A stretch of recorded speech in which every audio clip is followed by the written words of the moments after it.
You want the truth, the whole truth, and nothing but the truth? You can't handle the truth! Well, we're giving you the Michigan Sports Truth, the show that reveals facts, truth, research, and statistics and never messes around. We lay down the entire truth about everything regarding your Detroit and Michigan sports teams, no matter if it's good or bad. No junk, no entertainment, no homerism, no coddling, no pop culture, no opinions, no shilling, and no fluff. Head over to our website at MichiganSportsTruth.com, follow us on Twitter at Michigan_Truth, and like our Facebook page, The Michigan Sports Truth.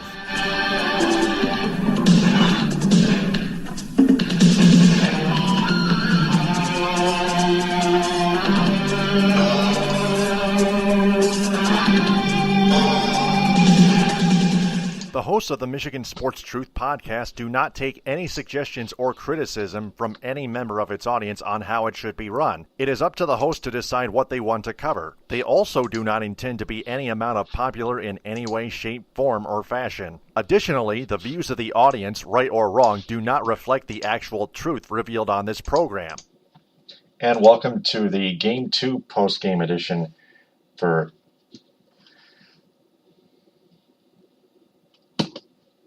Monday, June 5th, 2018. I'm Taylor Phillips along with Louis Tenore, our national sports reporter. Follow me on Twitter at DT2Phillips. Also, listen to us on Spreaker, SoundCloud, iHeartRadio, and Apple Podcasts via iTunes. Oh, it needs to be out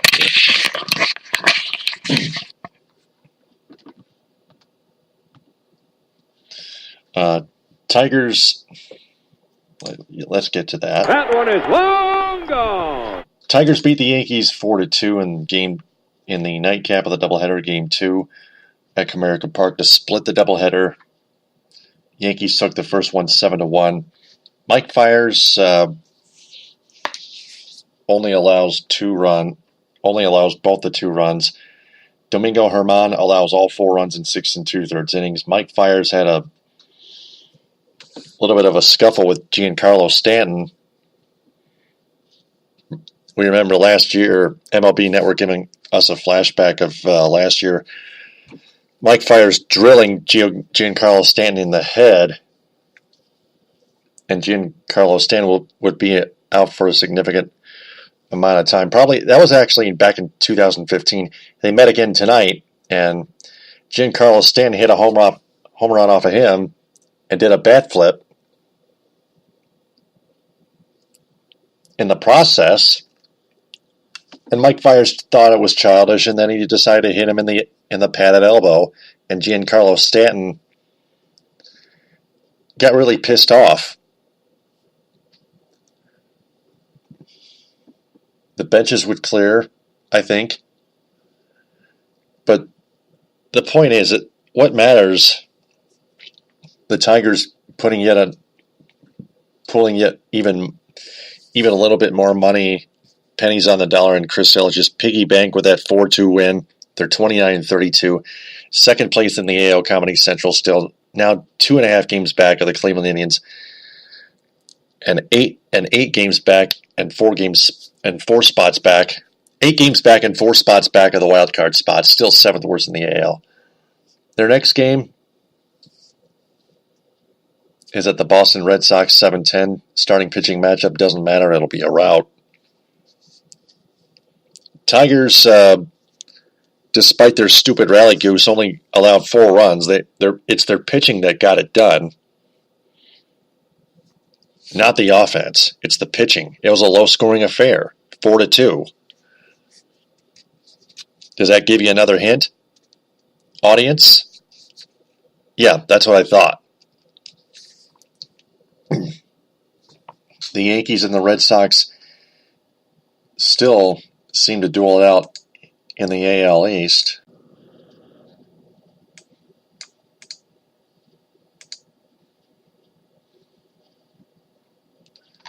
And they still don't have the option, don't give us the option to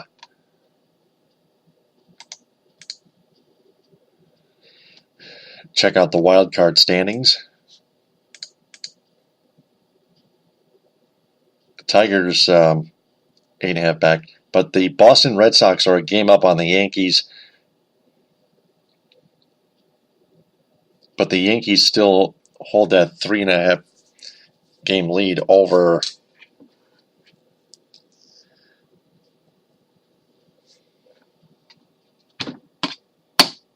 the rest of the teams.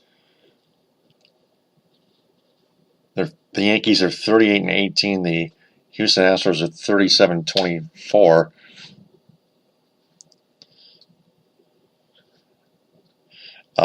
Let me see here. The Angels are 4.5 back in the wild card. The Athletics 5.5 back. The Rays 7.5 back. Tigers 4 spots back at 8 games back. The Twins 9 games back of the wild card. Right behind them. Right behind the Tigers' coattails.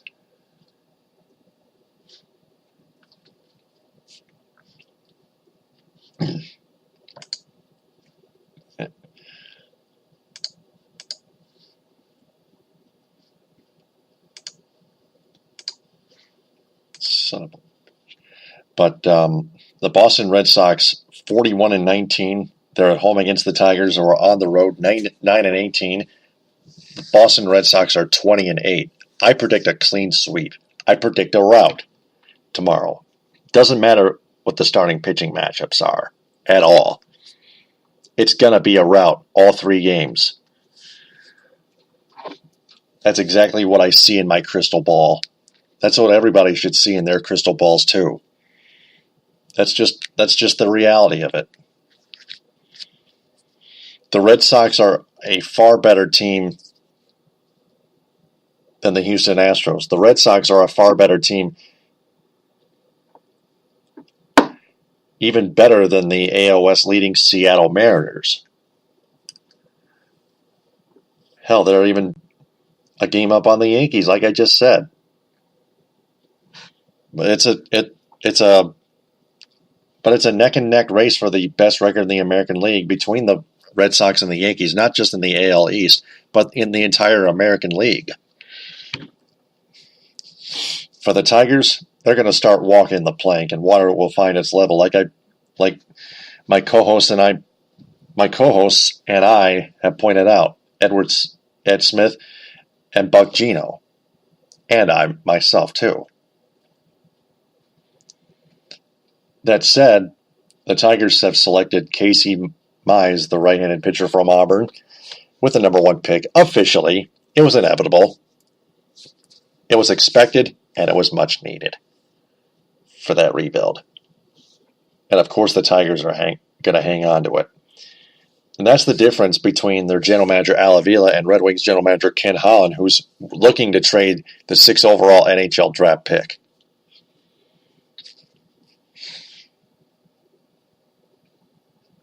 Now compare that.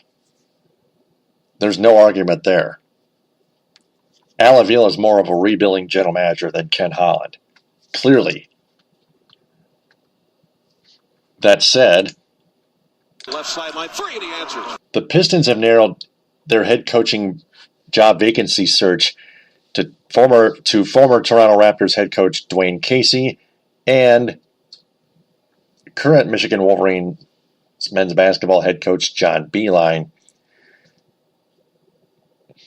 There are at least 2 reasons why Dwayne Casey is the hands down favorite over John Beilein. Forget everybody else. Just compare those 2. Dwayne Casey has more head coaching experience than John Beilein, and he won 56 games with the Raptors before they got swept by the Cavaliers in the 2nd round, and Casey was fired, understandably. The Raptors understandably want to go even higher, want to be taken to new heights, going down a different direction. But for the Pistons, Michigan, on the other half of it though, John Beilein, there would be no reason why he would leave the Michigan Wolverines. Otherwise, their fans would be very upset and not even come to Pistons home games at Little Caesars Arena And John Beilein has no NBA head coaching experience. Those are two reasons why Beilein's not coming. That Beilein at least should not come to Detroit, to downtown Detroit from Ann Arbor and coach the Pistons. He should stay as the head coach of the Michigan Wolverines, head coach of the men's basketball team, as the head coach of the Michigan Wolverines men's basketball team. And Dwayne Casey should indeed come down to Detroit from Toronto and be the Pistons head coach. He's the guy that can lead the Pistons to more victories and develop more of their players on their roster. So there you go. Those are my comparisons, and that's all the truth I have. That being said, it's now time for the National Sports Report with Louis Tenore. Take it away. All right. It's a light day on the baseball schedule today, just a few games on tap. In Game 1, the Yankees over the Tigers 7-4. Game 1. Severino got the win. Severino, baby. Severino, yeah. Bernhagen got the loss, and Chapman got the save. I love it. In the second game, well, Tigers got the revenge as they beat the Yankees 4-2. Byers got the win. Gurman got the loss, and Green, with an E at the end, got the save. Very hard to win a doubleheader, though, so I'm not surprised with this at all. I guess so. Mike Fiers has been on a roll, too. Green with his 13th save, too. All right, for your late game action, the Giants are beating the Diamondbacks now 8-2 in the bottom of the fifth. Runner on first and one out. Barrett is pitching, and Jackson is at bat. In the top of the sixth, the Royals lead the Angels 5-3. Runners on first and second and one out. Jonta is pitching, and Murfield is at bat. In the bottom of the sixth, the Padres are having an easy time over the Braves. Oh, this is weird. Wow. 11-3. Mullen is pitching, and Glavis is at bat. I'll say this right now. This is not a typo. This is the actual score. Padres are beating up on the Braves, not the other way around. Just in case you people thought I was crazy. All right. I got a couple of draft notes here. Number 3, the Dodgers scooped up JT Ginn, a Mississippi high school pitcher with a tremendous fastball, but questions about if his future will come in the rotation out of the bullpen. We'll see about that. The Indians select Noah Naylor, that first Canadian high schooler whose brother Josh was a first-round draft pick back in 2015. How do you like that? Astros landed in the name of Seth Beer. That's right, his last name is Beer. He's a powerhouse hitting Clemson star. Beer's on him, by the way, folks. Oh boy. The Nationals select Keith Law. Nationals select the player Keith Law. Projected them to take Madison Ginnebuck, a hard-hitting thrower from Florida, who recently came back from a bicep injury he suffered during the 2018 season. My goodness. All right, we'll do some other draft scores later. So now we'll just get out of the scores here, the standings rather, and they go like this. Leading off, well, I don't think the standings have changed much for the top spot. I'm right, the Red Sox are 41-19 and still have the lead over the Yankees. It is down just one game, though, at 38-18. The Rays are 28-30, 12 back. Blue Jays 14.5 back at 26-33. and the Orioles dead last, 17-41, 23 back. Ooh, boy. In the Central, Indians are 30-28, 2.5 ahead of the Tigers at 29-32. Twins are 3.5 back at 25-30. Royals 9.5 back at 21-38, and the White Sox 11 back at 18-38. This division's a joke. In the West, Mariners are 37-22, have a one-game lead over the Astros at 37-24. Angels 5.5 back at 32-28. Athletics 31-29, 6.5 back, and the Rangers 13.5 back at 25-37. Over in the National League now, the Braves, even though they're probably going to lose tonight, are 35-24, have a game and a half lead with the Nationals at 33-25. Philly not that far behind either at 31-26, 3 back. 7 back are the Mets at 27-30, and the Marlins 15 back at 20-39. All right, in the Central, Brewers are 37-21, a 2-game lead over the Cubs at 33-23. Cardinals 32-25, 3.5 back. There we go. Pirates hanging around at 30-29, 6.5 back, and the Reds 21-39, 16 back. And in the West, the Diamondbacks are 31-27, have a game and a half lead over the Rockies at 30-29, 2.5 over the Giants at 29-30, same as the Los Angeles Dodgers, and the Padres are 27-34, 5.5 back, pending outcome of this game, but it looks like it's going to be a winner anyway. All right, so now we'll check the schedule for games that will be held later today, or I should say tonight, and for your June 5th. The games today, go like this. Leading off, we have an afternoon game after all. We have a 4:10 game as the White Sox will battle the Twins. Your 7:05 games are the Rays versus the Nationals, and the Dodgers take on the Pirates. 7:07, the Yankees take on the Blue Jays. We have a slew of 7:10 games here. Leading off, the Yankees take on the Blue Jays. The Tigers take on the Red Sox. The Brewers take on the Indians. The Rockies take on the Reds. The Orioles take on the Mets. 8:05 games, Athletics take on the Rangers. Phillies take on the Cubs. 8:10, Mariners take on the Astros. White Sox take on the Twins. 8:15, the Marlins take on the Cardinals. Late games, 10:07, the Royals take on the Angels. 10:10, Braves take on the Padres. And at 10:15, the D-backs take on the Giants. All right.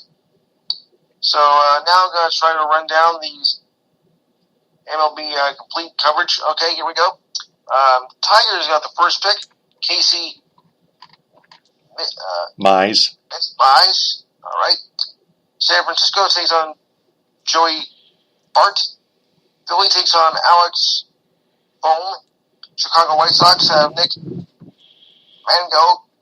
Reds take on Jonathan India. That's his name. Mets take on Jared Kamek. Padres take on Ryan Weathers. Atlanta Braves take Carter Stewart. The Athletics take on Kyler Murray. And the Pirates take on Travis Swaggerty. That's your top 10. And the Orioles, who can certainly use some help, got the 11th pick, Grayson Rodriguez. Okay. Although the way they've been playing so far, I think they can use a bit more help. Ugh. What can I say? All right, so now we'll go on to, I have some other schedules here.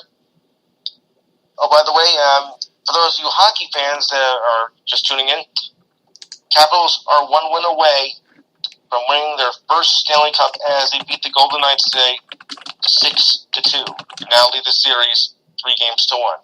Next game, Thursday night, but it's in Vegas. And no NBA game tomorrow. Game 4 is on Wednesday. All right, so now we'll go on to other scores here. WNBA is 2 games tomorrow, and one is an early game. And I mean early, it's like 11 a.m., folks. Oh, wow. That'll be the Phoenix Mercury take on the New York Liberty at 11 a.m. The Connecticut Sun take on the Atlanta Dream at 8.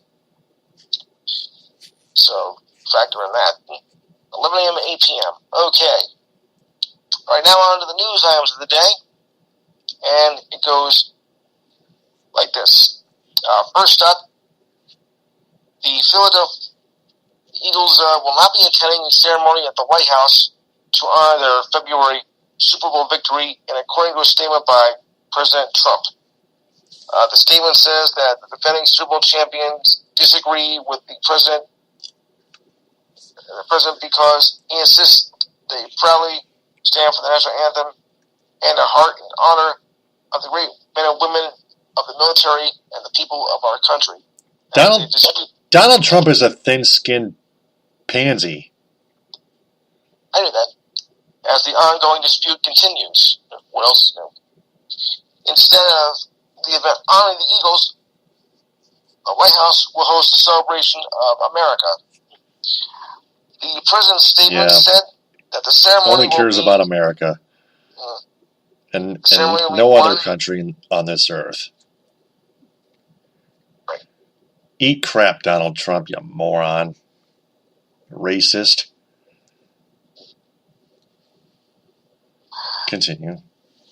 The president's statement said that the ceremony will be one that will honor America, our great country, pay tribute to the heroes who fight to protect it, and loudly and proudly play the national anthem. A large group of Eagles players had decided not to attend, including most, if not all, of the black players, as a source told by ESPN. In addressing the players' decision to stay home, the president's statement said the 1,000 fans planning to attend the event deserve better. We deserve better than Donald Trump. That mental midget. As the ongoing controversy continues. He's a racist and a womanizing sexist. That's true. All right. I have a couple of passings to mention here. First up, former athletic director of Kentucky, C.J. Newton, has passed away earlier tonight at the age of 88. He had turned the basketball program from a dark horse to a powerhouse, leading the way to the 96 championship season.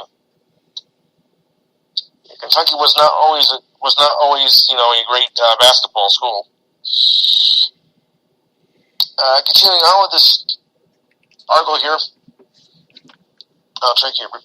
In 1989, his first year as Kentucky's athletic director, Newton hired Rick Pitino to replace Eddie Sutton, whose tenure had ended with NCAA violation and probation for the program. Within 4 years, Pitino had taken the program back to the Final Four. In 1996, just 7 years after Newton returned to lead his alma mater, the Wildcats, to win the national title. When Pitino left for the Boston Celtics the following year, Newton made Tubby Smith the first African-American head coach in school history. Nearly 30 years after Adolph Rupp's all-white Wildcats lost to Texas Western, which started 5 black players in the 1966 national title game. I've heard of that. I wasn't born yet, but I've heard of it.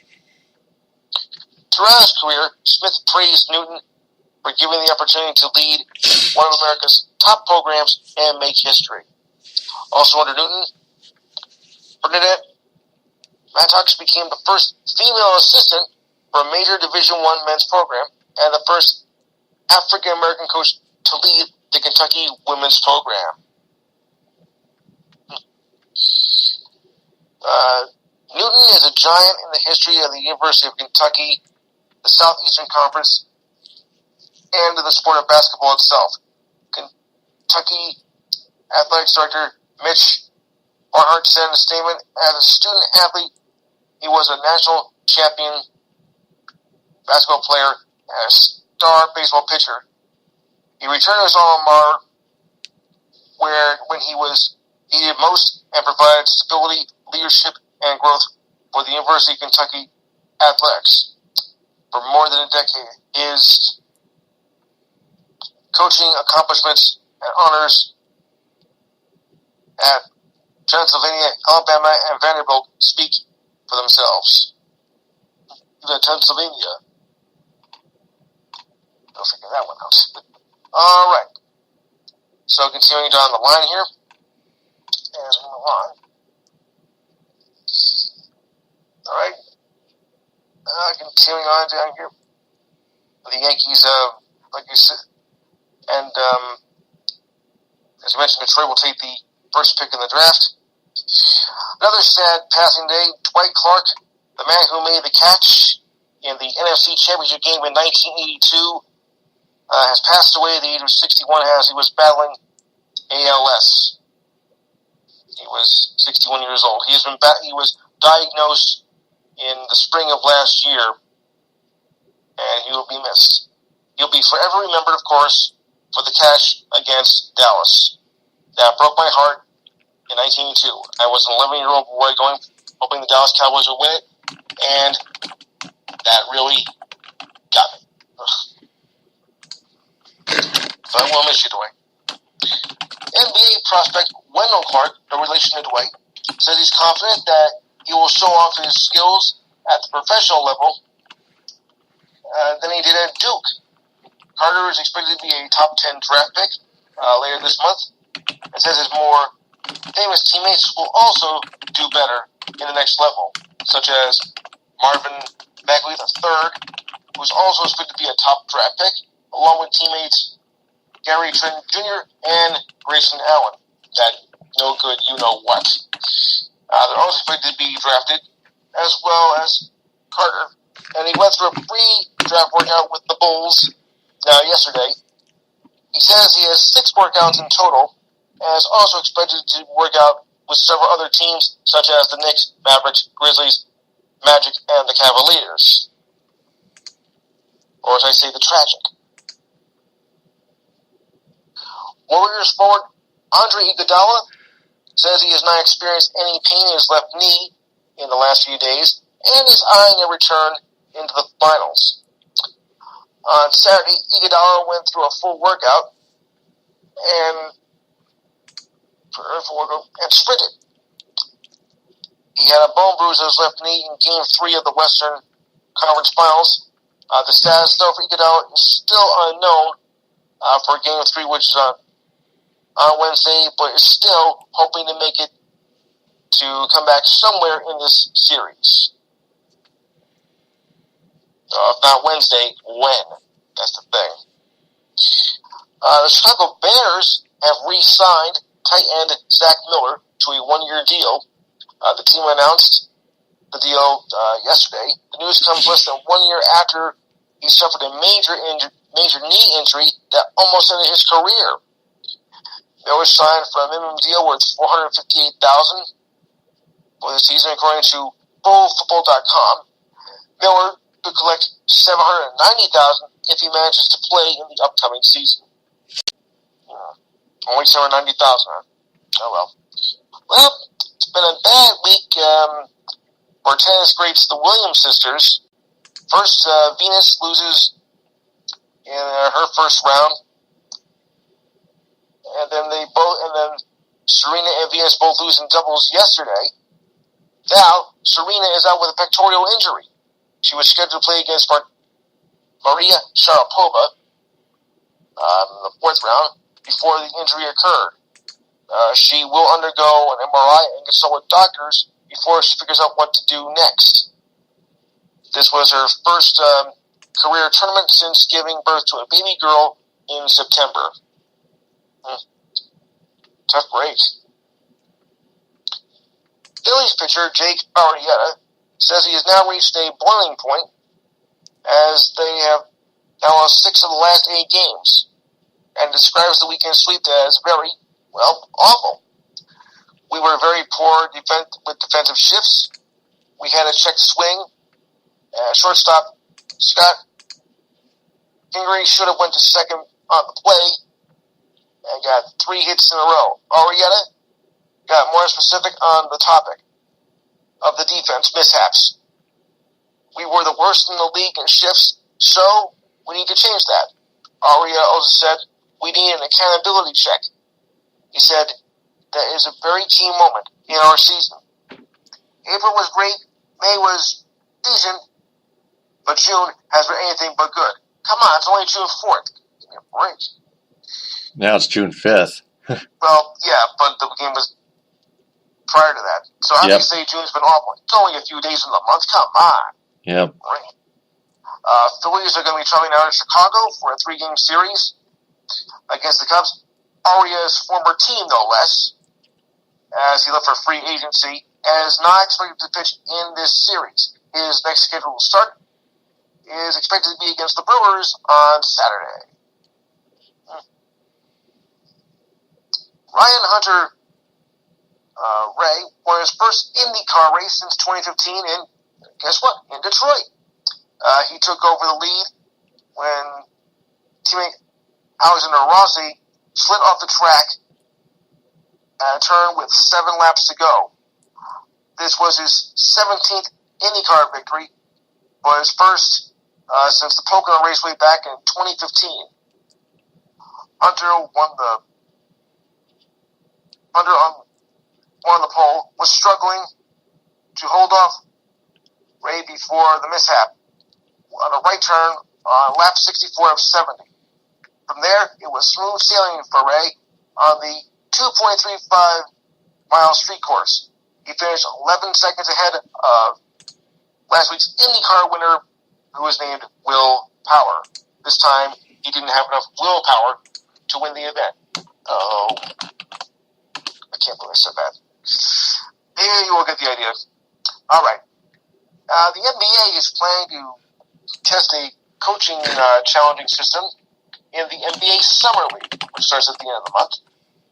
According to sources, officials are still working on the mechanism that coaches will use to trigger a challenge, and what the perimeters are.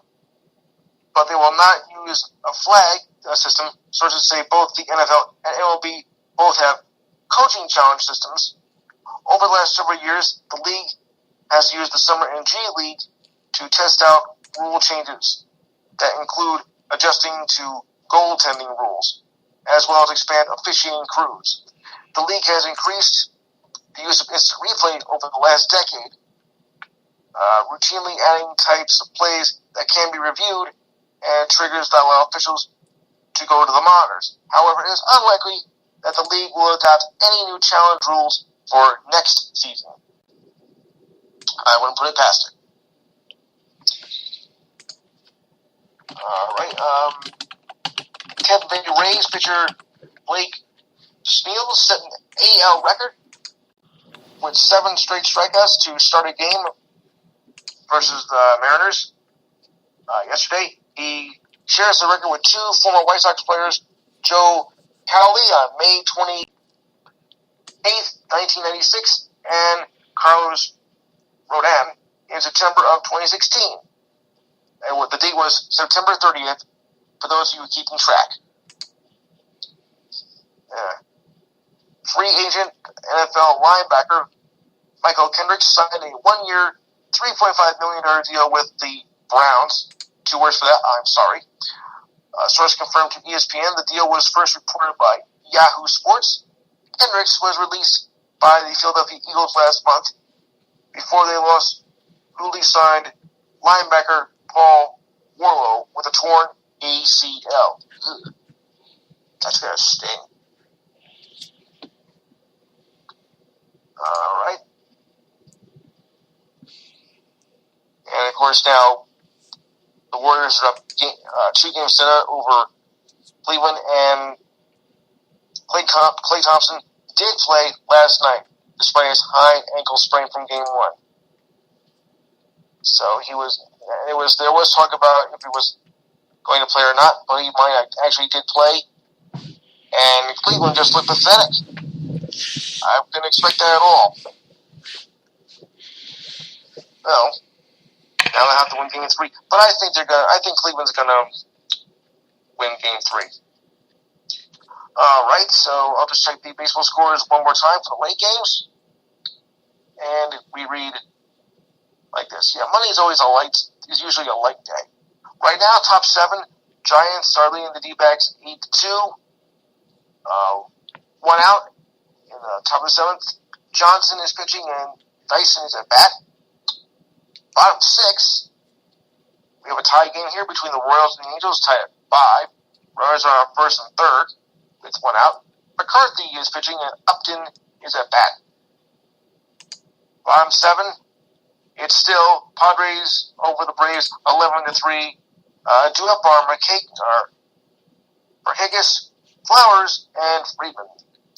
All right, that concludes my notes for the evening. I'll turn it back over to you.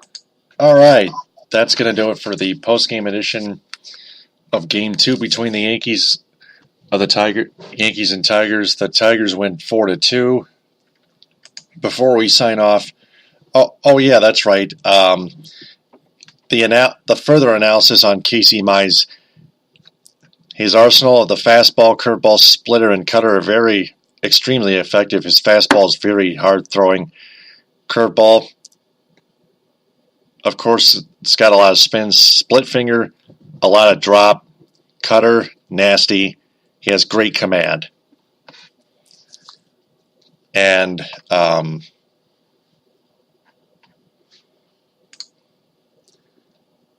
he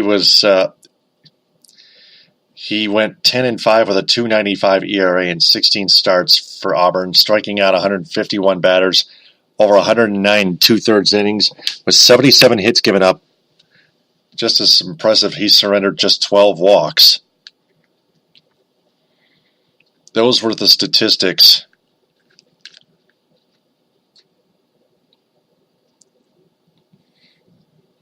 for Mize in Auburn. He tossed a no-hitter against Northeastern in March.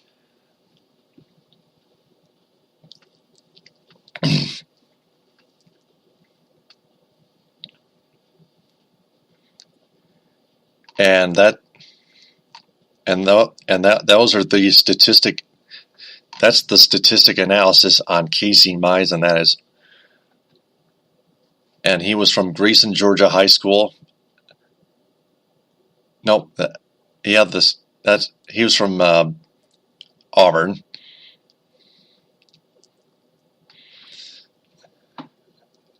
They also had the top pick of the 2nd round, which they used to select Grayson, Georgia High School outfielder Parker Meadows. The top pick of the 2nd round.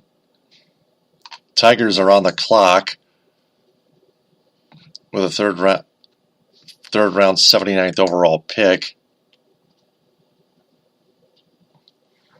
Right now, as the MLB draft continues on, MLB.com.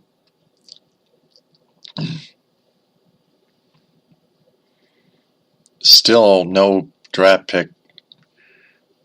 Still no third-round draft pick for the Tigers yet, but keep yourself posted on MLB.com. That's going to do it. Before we sign off, we want to remind everyone to share this episode and our entire podcast on social media and have their friends share that as well, because we want to tell them that the Michigan Sports Truth the Michigan Sports Truth podcast is searching for a wider audience that is fans of sports. So please spread the word about the Michigan Sports Truth podcast, its Facebook page, and its Twitter handle at Michigan_Truth. The damn computer's not responding again.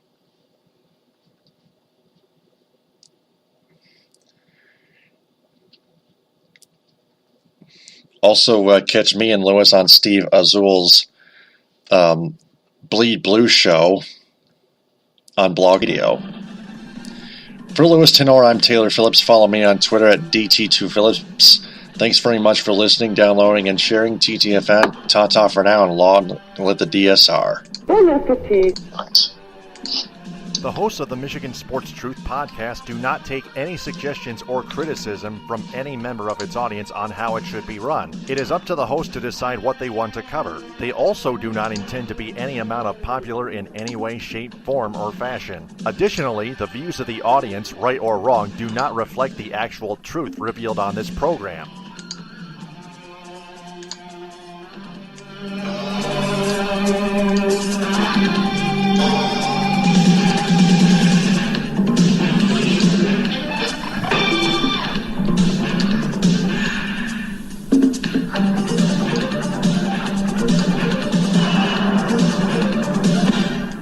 Mission complete.